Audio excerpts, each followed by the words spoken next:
Hello and welcome to this edition of Political Arena. This is a production of Voice of Nigeria, where we examine political events and happenings from Nigeria, Africa, and other parts of the world. In this edition,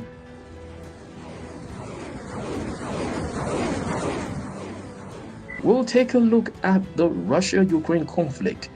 Russia's ambassador to Nigeria gives Russia's side of the story, while Ukraine continues to insist it will hold on to its sovereignty. All this in a moment.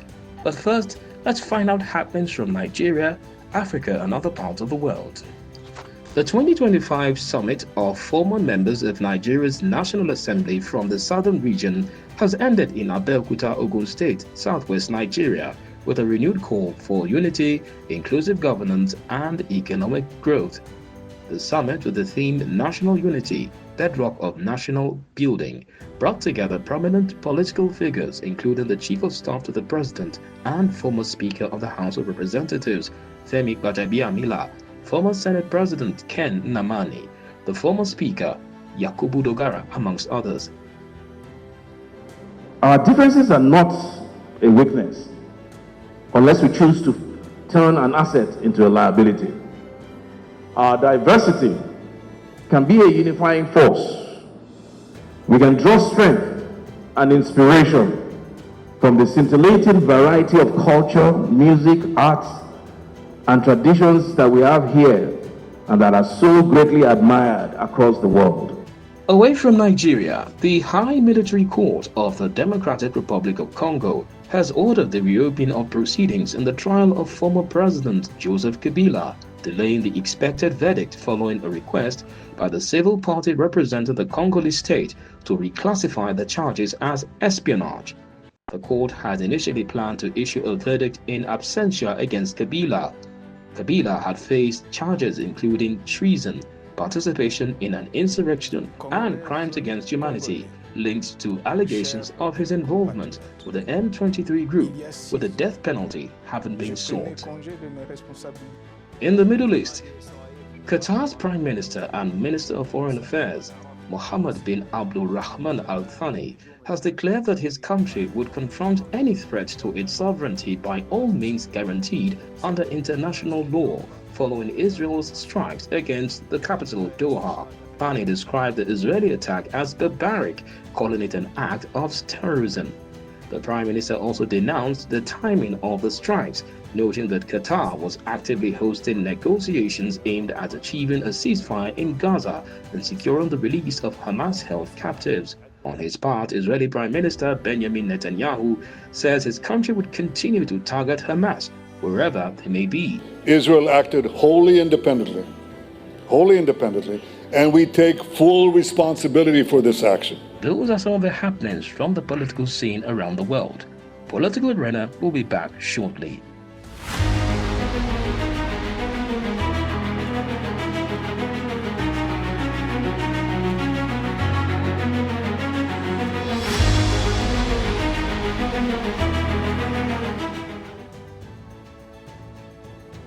The Russian Federation has defended its war on Ukraine, insisting it was not an unprovoked act of aggression, but a response to years of discrimination against Russian speakers and interference from Western countries.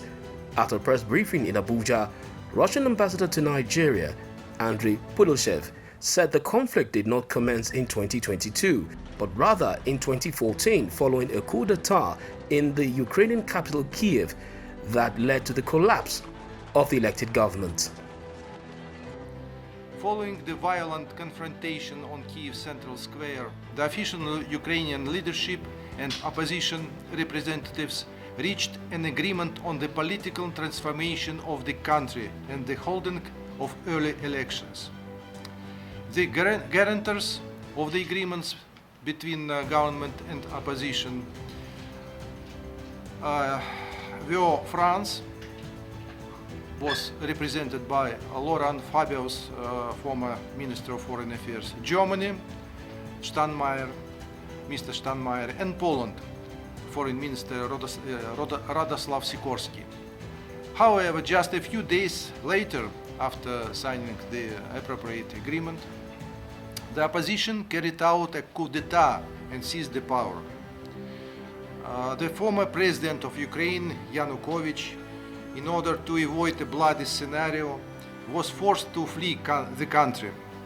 The guarantors, represented by Germany, France and Poland, remained silent, effectively encouraging the opposition to take further unconstitutional actions. In violation of the Ukrainian constitution and Kiev's international commitments regarding the protection of human rights and national minorities, laws were adopted prohibiting the use of Russian language in education, science, culture, media, advertising, public services, and even in everyday life. In fact, more than half of Ukrainian population spoke Russian.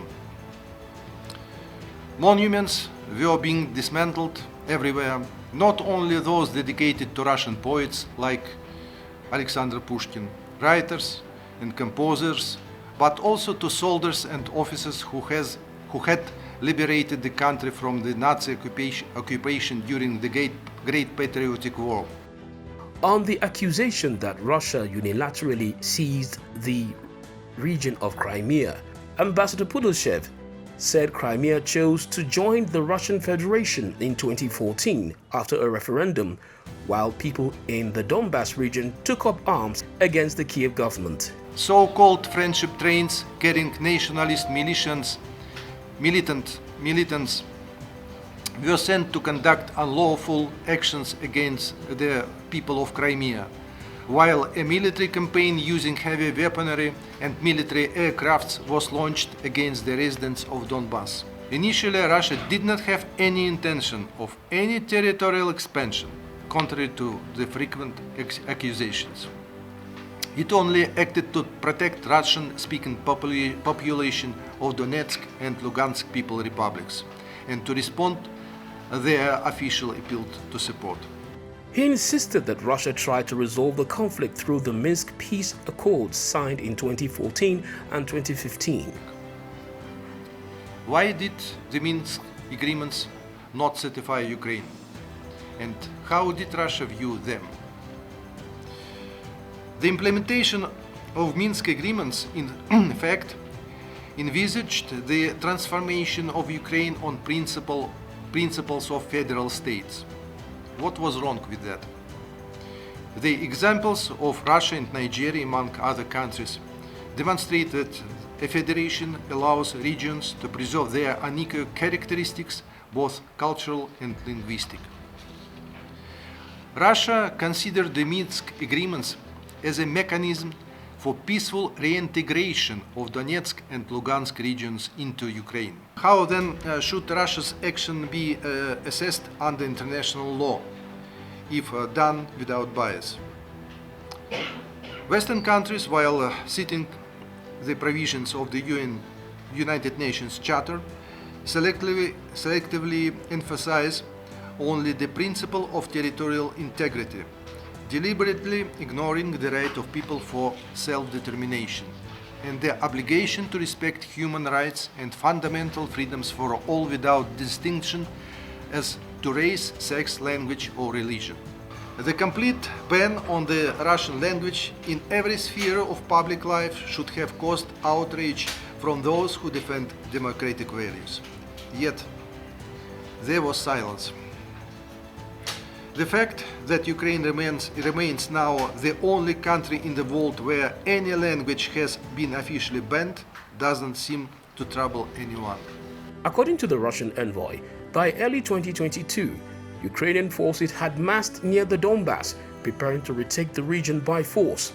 He said that the self-declared Donetsk and Luhansk republics solicited Russian intervention.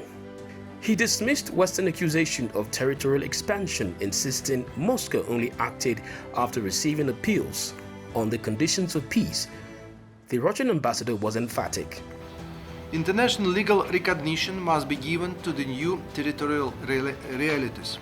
The cession of Crimea, Sevastopol and Donetsk People's Republic, Lugansk People's Republic, as well as Zaporozhye and Lugansk regions to Russia.